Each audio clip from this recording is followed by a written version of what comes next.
Good morning. We pretend that we don't say good morning before, but that for the benefit of our viewers. Good evening to you. And good evening and good morning to everybody who are watching us.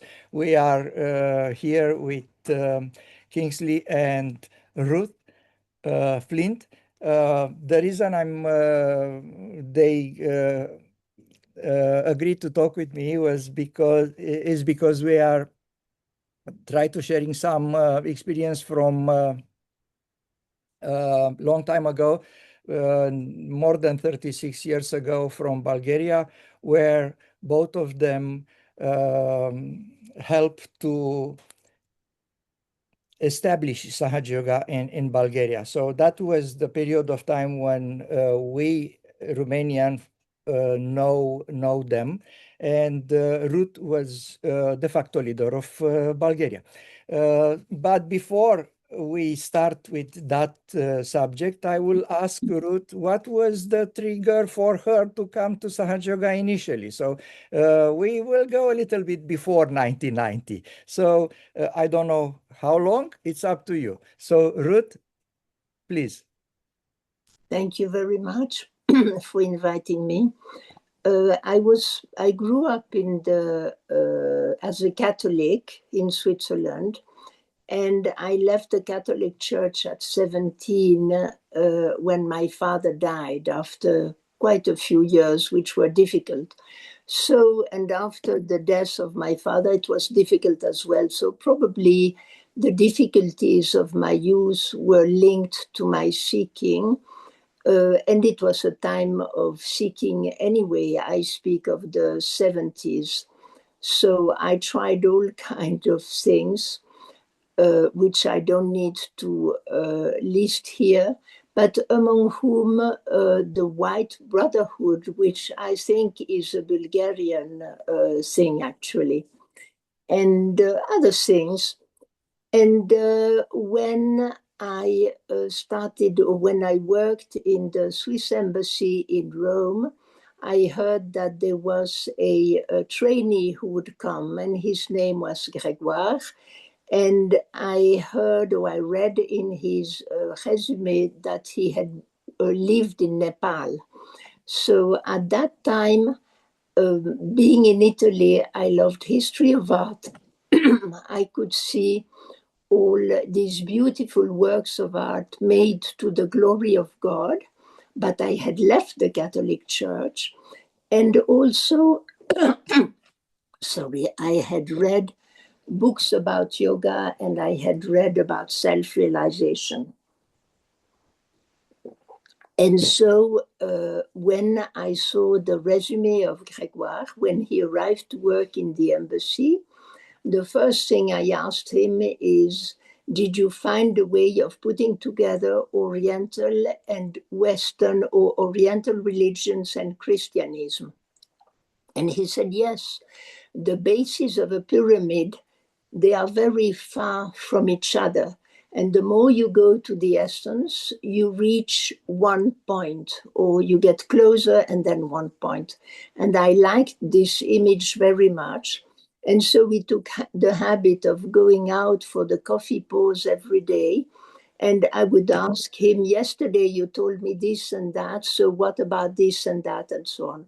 And for a few months, he gave me lots of explanations without ever talking about Sahaja Yoga or Sri Mataji, because obviously he wanted to be confirmed as a diplomat and not remain a trainee or not being refused.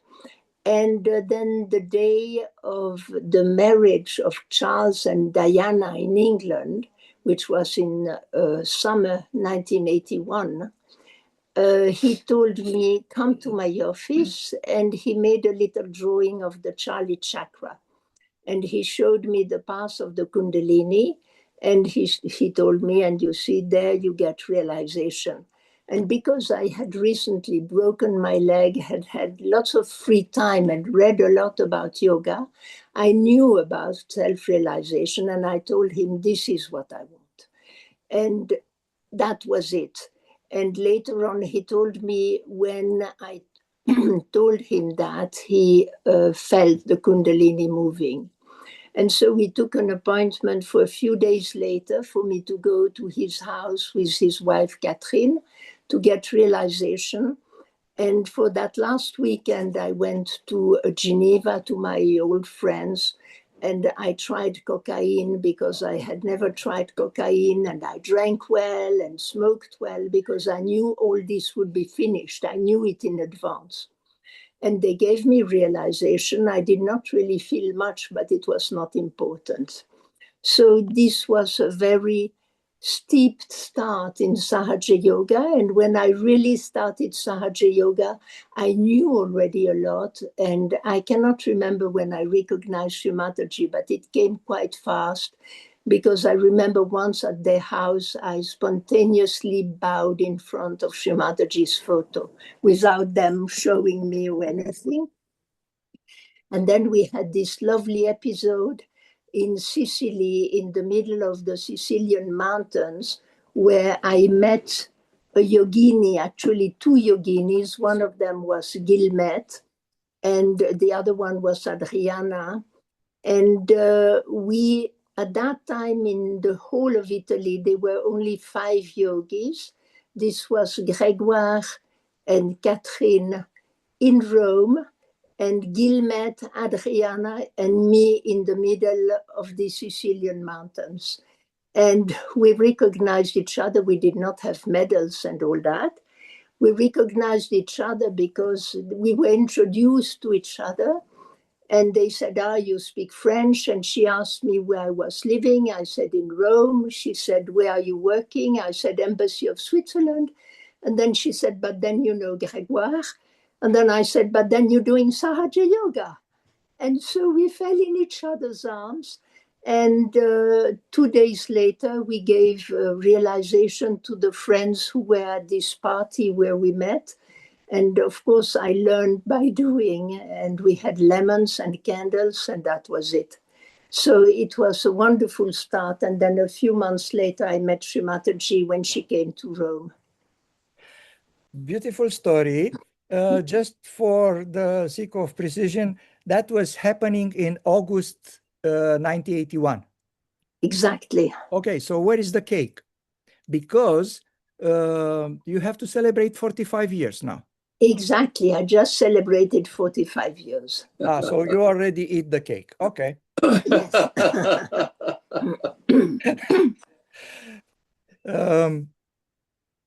There are probably, not 100. I don't know how many stories with Sri Mataji. Can you have one or two which are, maybe you don't tell? I'm sure there are. I'm not the first one who interview you. I don't like this word interview, but I'm putting questions to you. I'm sure you talk about that to other people on different other channels, but can you share with us now just something which was maybe more extraordinary than usual, or something you don't tell in some other places? I don't know. Okay, one story. I'm sorry. One story I think of is that in April the next year, so in 1982, she came again to Rome, and Grégoire and Catherine had left Rome in February 82. So I was with the few first yogis who started when Sri Mataji came for the public programs in November 81. So in April 82, she came, she gave again a series of programs and of follow-ups. And that happened in Rome? In Rome, yes. In Rome, it was still in Rome. She came for the second time to give programs and follow-ups. She came also in the follow-ups in the next morning, you see, after the programs. And then I drove her to the airport. This was just before Sahasrara Puja in Paris. And I knew that now, or she told me that now I would be so-called in charge of the new seekers in Rome and in charge of the new group in Rome because Grégoire had left. And so in the car while driving her to the airport, I started crying silently and worrying, how will I manage? And I'm not even 1 year in Sahaja Yoga and so on. And next to me, she fell asleep or gave me the impression of being asleep. My car was small, so she was sitting next to me on the front seat. And while I was driving to the airport, there was silence in the car, of course. Then suddenly it came from above. Why do you worry? I am the doer. And I felt, that's it. She's the doer. I don't need to worry. So I cheered up instantly. And then she opened her eyes and she said, are you okay now, Ruth? And that was very beautiful, of course. And while she was in my flat during this series of the programs, I would be in the room with her while she was getting ready, and she would ask me, Ruth, who gave me my hair? So I would say, Sri Yama, Sri Mataji. And then she would say, and who gave me my nose? Sri Kubera, Sri Mataji. And so she would interrogate me about my knowledge in Sahaja Yoga. And she would say, okay, very good, very good. And then that was it. At the next follow-up, I went for the Sahasrara Puja in Paris. This is where there are these beautiful photos where she plays the harmonium and she sings and she teaches us singing. And then the next day, we had the first follow-up in Rome with the new people, and there were about 60 seekers, and that was it. I had to throw myself in the water. Because you were translating? No, I was giving the program. Oh, my goodness. That was after Sri Mataji left, the first follow-up. Wow. But before that, you were translating? Yeah, I always translated Mother, but this is something else. Wow. You talk about November 1981, when Shimataji came for the first time, for the first public program in Italy, ever. Rome, yes. In Rome. Yes, You've been there. Yes. By that time, you just get the realization for few months. It's very interesting because I just talking with Duilio. I have few installment with Duilio about everything, but including his beginning in Sahaja Yoga. And he told me that he get the realization exactly in that time, in 1981. What was not funny, but a bit anecdotic. He was in the army. He was in the Navy, but by that time, so I was always thinking how this guy take his time from the because he was on duty. Obviously, it was a free day for him for that time. He didn't run from the army, but yeah, it was. It's interesting how these links happened in just few days. So. So you've been basically leader of Italy in the beginning. You've been also leader of Bulgaria because I know we've been in Bulgaria for the first time in July 1990. When we meet a small collective of Sahaja Yogi and a lady, I forget her name. Vesca. Yes. Which they were in the beginning, and obviously, like Romania, need a lot of maybe not guidance is the best word, but something like that. Need a lot of support, which will get it a lot from the from the French people. dozen of French people come to Romania. What's happened the same in Bulgaria, or not too much? Because this is really, I don't know. First of all, when you come for the first time in Bulgaria, and how you become the leader of the Yes. collective there. So what happened, I heard in June 92 that my next assignment would be Bulgaria.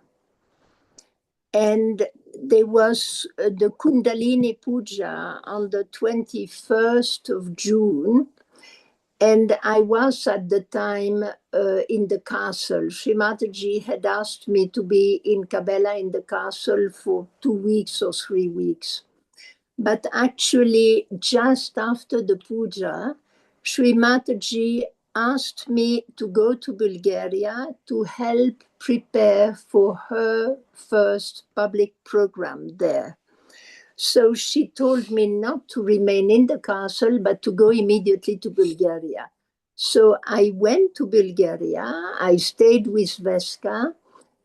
Before we moved, before I finished my job, which was at the time in Geneva, that was the very first time I went to Bulgaria. I met the yogis. I remember Veska, of course, where I stayed. I remember also Savina and others. And then We are talking about 1990. 92. Okay, but Sri Mataji first ever program was in 1990. I think that this was the yogis, but not Sri Mataji herself. No. Sri Mataji first there in 91, in fact. No, She went... in 1990, I was there because Sri Mataji couldn't come in Romania, was a bit of turmoil, so she postponed her coming in Romania, and she said, I will go to Bulgaria. And it's in Amruta. And that is, she have 2 programs, very well stuck in our memories, because it was the first time when we see Sri Mataji, we want to see her in Romania, instead go to Bulgaria. So I'm talking about July 1990, when she was the first time in Bulgaria. Okay, so my story with Bulgaria starts with 92. And I know that indeed they were already established yogis, because this is when I met Savina and others. And then in August 92, which was still before we started our job there, she asked me when I was in Switzerland to help with Sahaja Yoga in Bulgaria. These are the notes I took. We went to Bulgaria as for the job in November 92. And so the first program of Sri Mataji in Bulgaria I attended to was in September 93. Because I was not there for the program in 1992. I went only for the preparation. So we arrived in November 92, and in 93, in the summer, so before that was in Kabela, she said I should be the leader. Actually, I think she told me that in Rome. She told me that I had to be the leader, and then she came on September the 8th, she came to Sofia, and there was Sri Mahalakshmi Puja. And a lot of Romanian been there.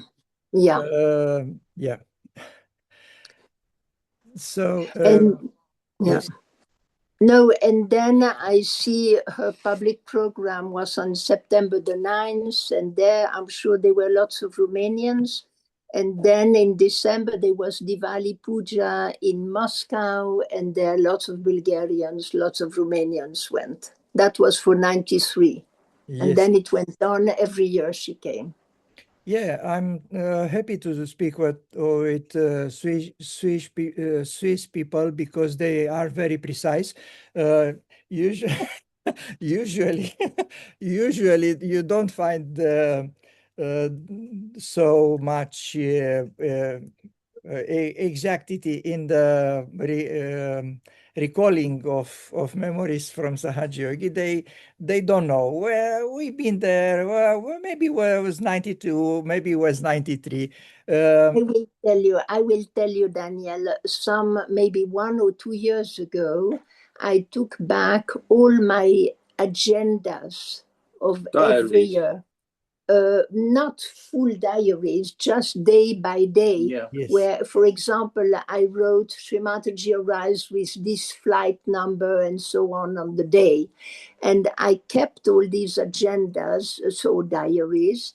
And so I transcribed them, everything concerning mother and and Sahaja Yoga. The only thing is that I lost my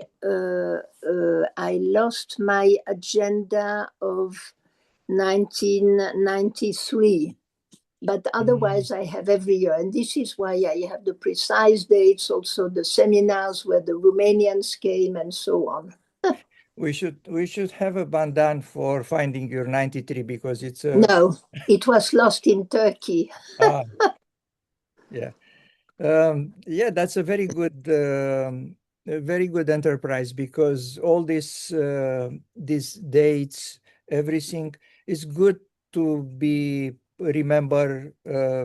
It's a shame to be lost. So not too many people have the habit to make notes or to remember exactly the dates. So we rely slowly, everything will become something like a myth.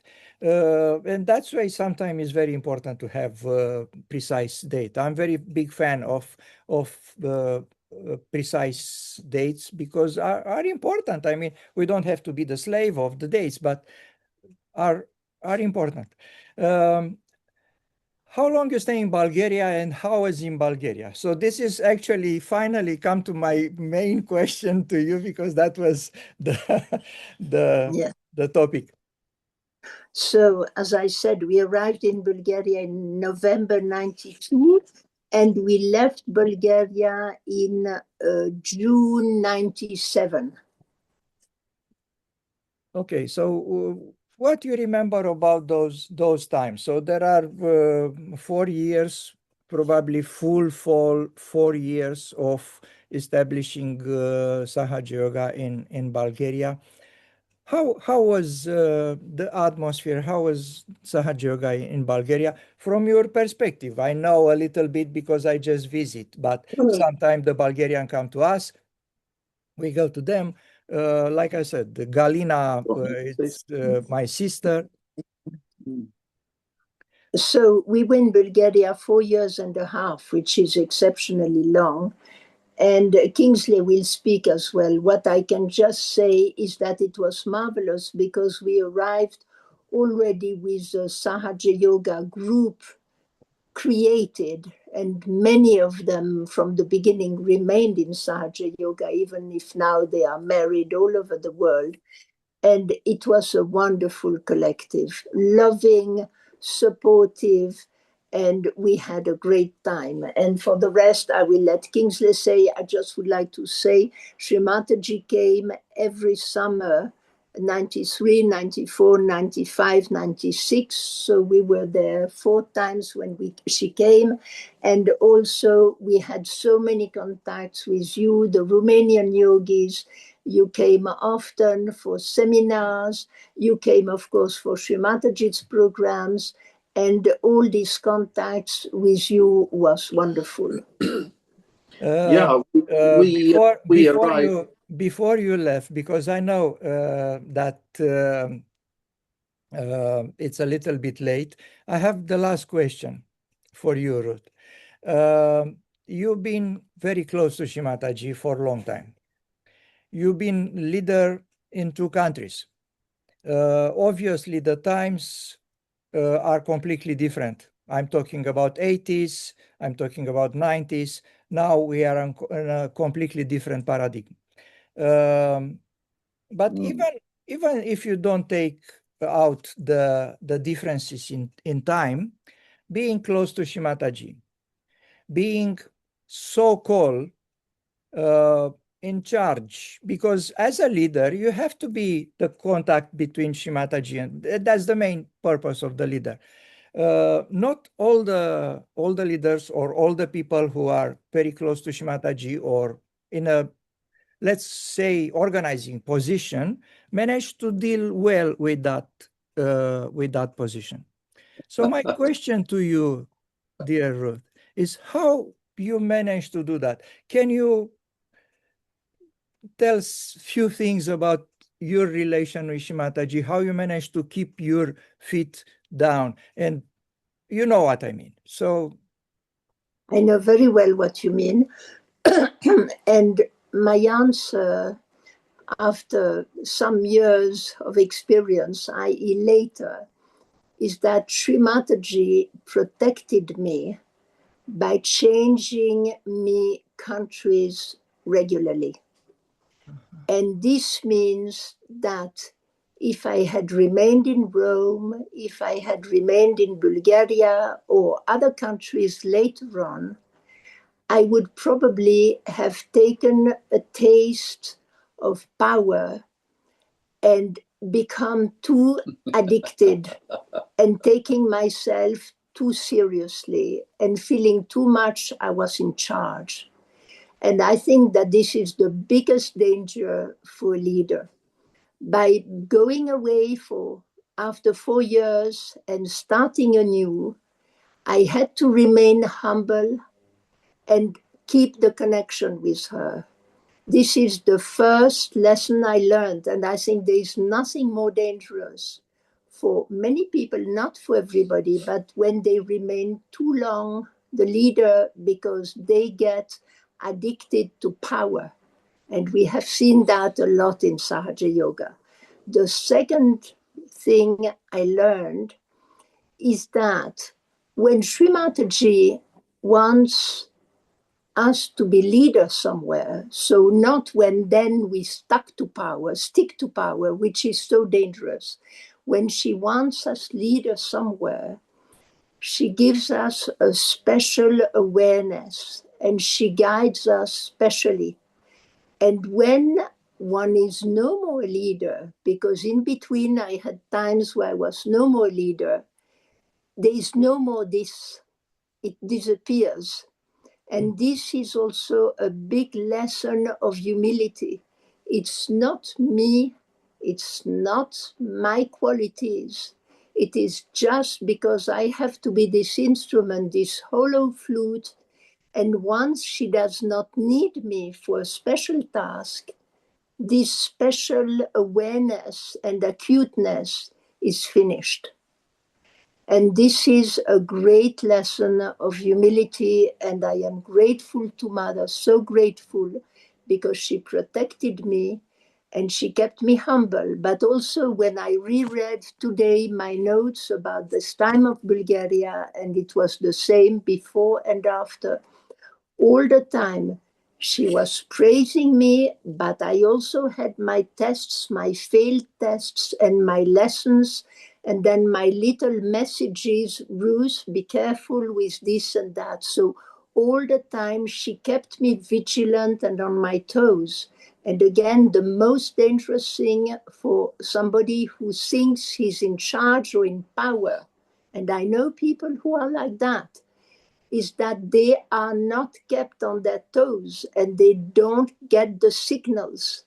And whether Sri Mataji was with us in person or now, we get the signals, but either we listen to them or we don't listen to them. that's the big difference, because Shimataji protect everybody. The signals are sent to everybody. It's about you as a person to listen. So Let's talk you about your intuition. listen, probably. It's enough. I mean, and I was with the job as well. I was also guided in the job, of course. She helped me because she wanted me to have this job. Mhm. But I will keep it now with the leadership chapter. Yeah, yeah. Very good point. Again, you talk a lot about Shrimataji guiding you, but again, Shrimataji guide everybody, Shrimataji protect everybody, Shrimataji sends signals to everybody. So that is a very important point. But in the end, it's us who listened or to not listening or do something. So in the end, you've been the one who listened, because the message was there anyway. I hope so, but I did not always listen, and these are the tests I failed. Oh boy. I thank you very much for everything you told us. Very interesting things. I mean, interesting, it's a idiot word. I don't find another one. So thank you very much for everything you told us and all the insights. I hope we will talk some other times. So who knows? Thank you. So you said that Kingsley can continue a little bit with the story, so we should go for another installment. How tired are you guys? I mean, it's a little bit. I'm fine. I think Ruth would probably like to. It's fine. I can follow off, a little bit, and then I will disappear. But no, I mean, we arrived in Bulgaria one afternoon with our kids and our dog. And no, darling. Was it before or after? No, it was before Denmark. Darling. Yeah. We arrived in Bulgaria, only the two of us. Our children were in Rome, and we had no dog.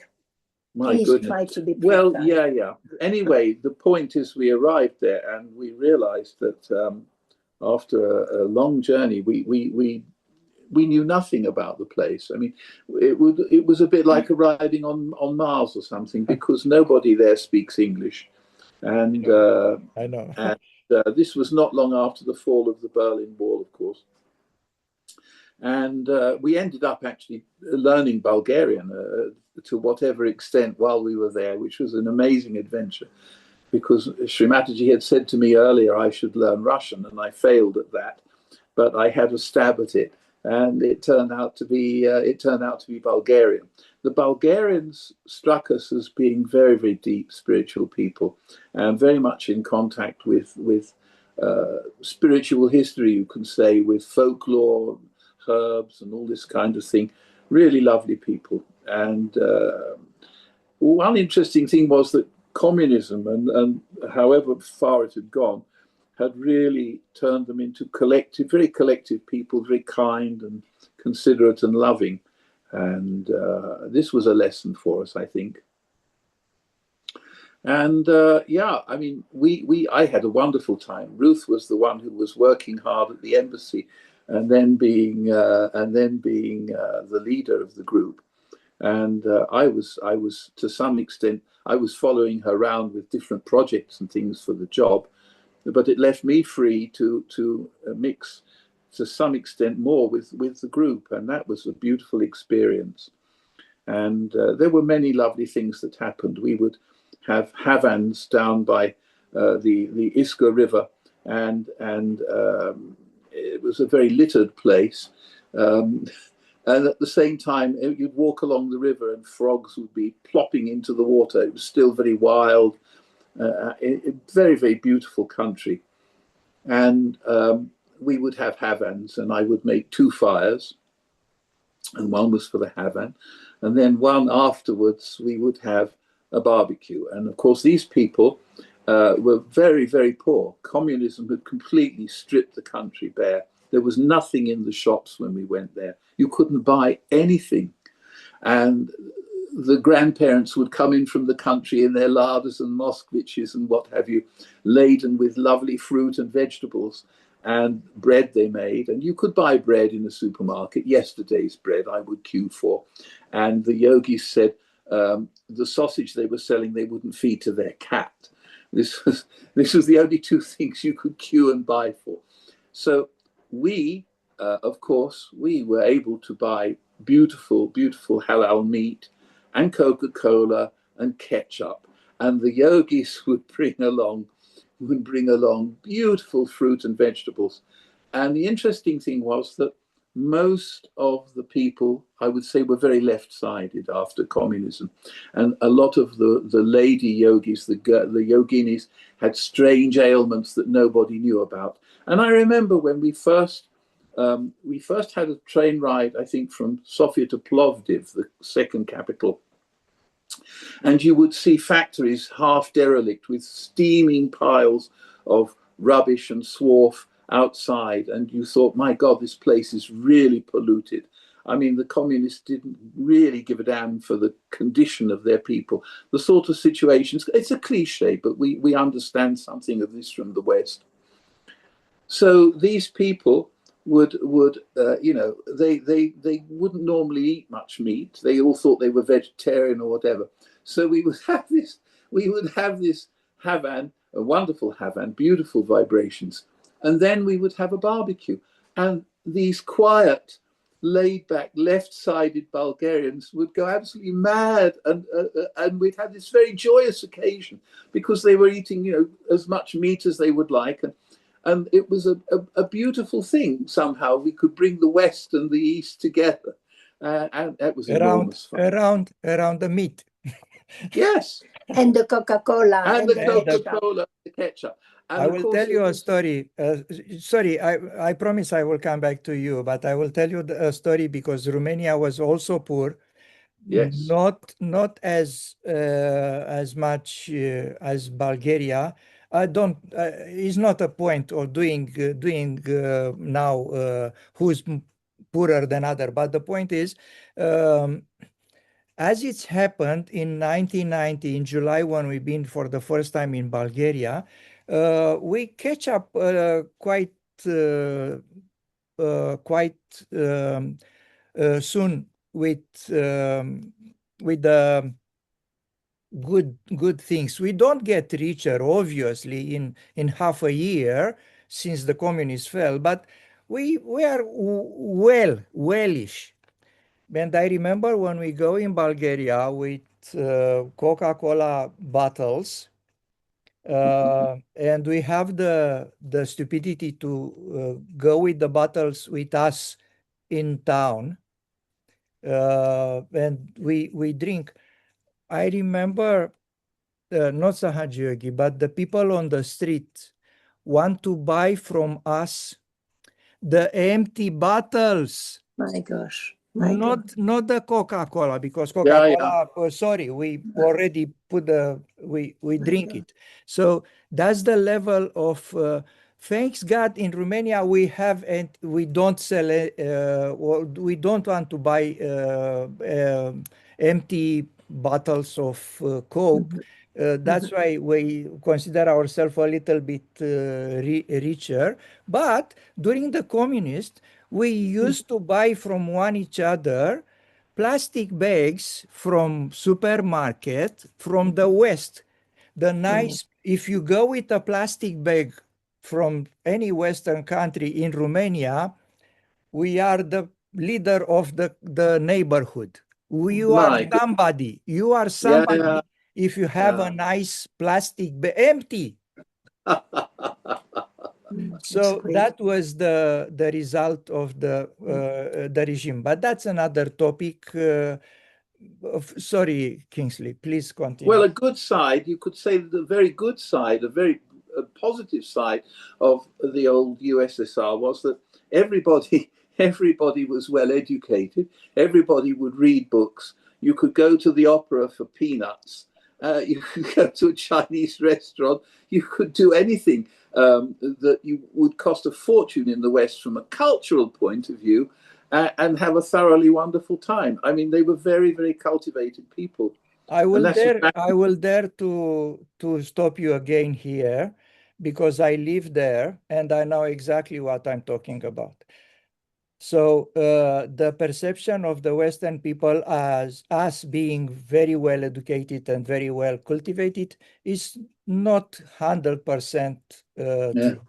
So what you see was how should I put it? A blanket. It's not the people. It's not all the people. It's true that the books were cheap. That's true. Very true. But not everybody read them. It's true that the edition was printed in a huge amount of numbers, which in West now looks like a science fiction. How can you put 100,000 copies of one book? A cheap one, it's true, or many. That's happened in Russia. What I'm talking about is the all Eastern Bloc. But not everybody eat them. Not everybody get to the opera. Those are a small class. We have classes in communism, you know. The elite. Well, maybe it was that the seekers were particularly, we were mixing with good quality seekers and educated people. Exactly. So, but it was possible. All of these things were possible, and that was very impressive. Yes, that's true. But the fact that they want to make a new human, a little bit by force, and they want to transform everybody else except of the top. Again, it's a different topic. So sorry about that. Continue. Well, just to say that we were very lucky because of our position there as diplomats. So we were in contact with very interesting projects and things, and we could bring in beautiful things from the Western Old Mill.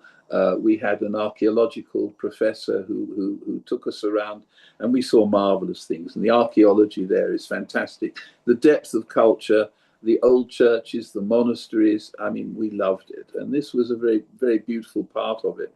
And it was nice to share this with the yogis there, of course. Yes. Who felt very gratified, I think, and as they should, that people were coming over from the West.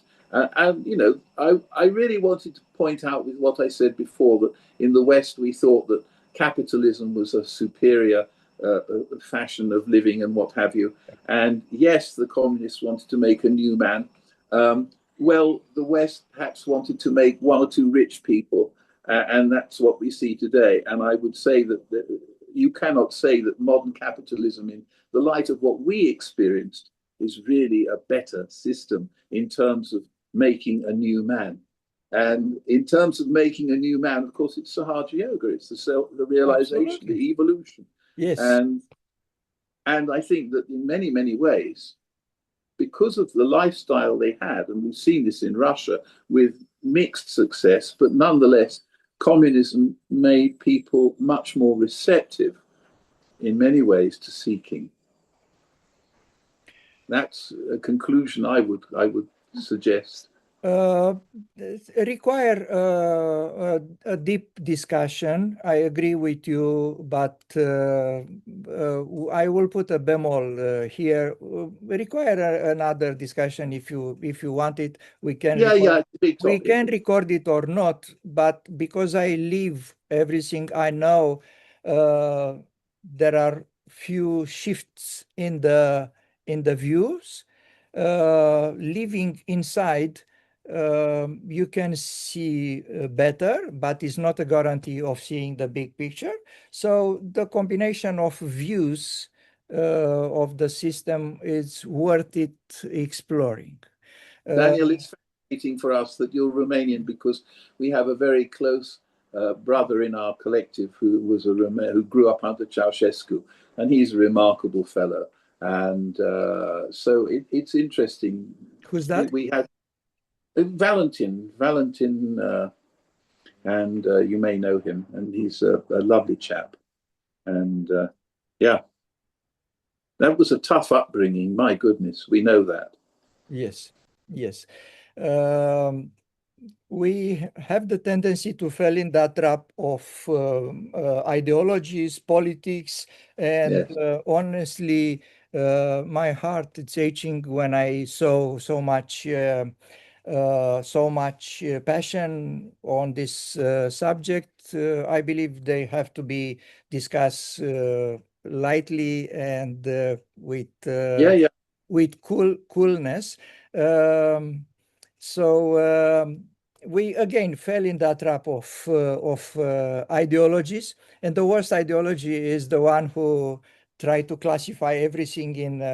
There are some truth in the classifying the society, the history of the society, from sclavagism to Middle Ages to capitalism.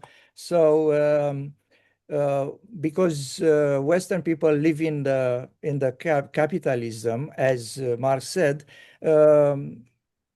they don't realize that so-called capitalism is a natural way of evolving the society. The one who was artificial was the communist one. Saying no, I see your point. I just all I would say is, and Ruth wisely says, it's not to discuss now, but basically, no. that Okay. what helped us was that we had nine different postings, and what we discovered is that wherever you go, and we were in 9 different countries, and people are the same basically everywhere, and that's the human animal. Yes. And whatever you try to do with him, and whatever the politics are, in the end is irrelevant. Yes. And we, as Sahaja Yogi, we have to be above that. But again, sometimes our human nature drag us to this kind of stuff. Sorry to bring that into discussion. So, so if you remember something else, or if you want to leave it for another installment, we can meet again. It's up to you. It's fine. Well, okay. I mean, we had just had lovely meetings with Sri Mataji, and there was just to finish, if you like, one lovely anecdote. What year would it have been when we went shopping? It was driving Mother. Do you remember that? Well, darling, it was every year. Yeah, we went shopping with Sri Mataji, and this has always been one of the great thrills for Sahaja Yoga. Yeah, it was probably 1995 or 1996. And I was blessed to drive Sri Mataji, and we went shopping in Sofia. And the place where the market was actually over the old Roman cemetery near the church of St. Sophia. And near the cathedral, which is very beautiful. And we went driving, and Sri Mataji, of course, was guiding us. And at some point she said, can you go up there? And I said, well, it's a one-way street, and it was the wrong way. And of course, we went up there because it's what you do. And we were driving round, and Sri Mataji was buying presents for everybody, as she used to do. And it was a very, very hot day. And at some point, we had parked the car, and we went to sit. And Sri Mataji sent someone to get some Coca-Cola. And I was carrying an umbrella with to shade Sri Mataji from the sun. And it was a wonderful experience because unlike Ruth, I hadn't spent an enormous amount of time physically very close to Sri Mataji. This was one of those special occasions for me, a special treat, if you like. And at some point we came to a bench, and people started sitting down, and Sri Mataji sat down, and there was just one little space on the end of the bench, and it was next to Sri Mataji. And of course, I wouldn't dare to just plonk myself down like that. And she said, come sit here next to me. After all, you are my son. And it was such a beautiful moment. So they're just a little anecdote. And it was very lovely. And, you know, the Bulgarians were the sort of people who would embroider little doilies and fancy things to put on the seats of the car before Sri Mataji would climb in, and this kind of thing. And these little attentions to detail, they were very, It was very, very beautiful. I mean, there were occasions when Shimataji would arrive by train in Sofia, and the yogis would all come and offer flowers. There were so many beautiful moments, the sort of things that you have seen, of course, in Romania, I'm sure. What is for me fantastic, maybe not the best word to describe it, is how much these little events, which basically are not, I have nothing mythical in them. I mean, Shimataji told you to sit on the bench, have so much impact in you. Yes. You remember, I'm sure you remember exactly. I picture myself in my mind the whole scene. So that's happened with every Sahaja yogi who happened to have one or two, me included, this kind of little story with Shimataji, who have nothing extraordinary in them, because was no miracle, Yeah. nothing was changed all of the sudden, like no gene goes out from the bottle, nothing like that. But you keep in your mind this kind of stuff, like many others, other Sahaja Yogi, just because it's from Shrimataji, and you Yes. cherish in your heart that forever. I mean, there are more than 30 years since happened this Yes. Yes. and you describe it like happened yesterday. And yeah, just because Shrimataji tell you to stay, uh, but you feel the love, that's important, and that's cannot be described. Mm. It's just telling a story. You are the one who feel it. It's like you eat some sweets and describe it to me. Oh, how sweet! I have to eat it. Lucky, many of us have maybe just a little bit of stories. Some people more, many, some less. Dear brother and sister, I thank you very much for your time and your memory. I thank Shimataji for allowed me to talk with people from that period of time, beginning of Sahaja Yoga. Our pleasure. Our Uh, blessing. Sorry for that detour in the politics. We still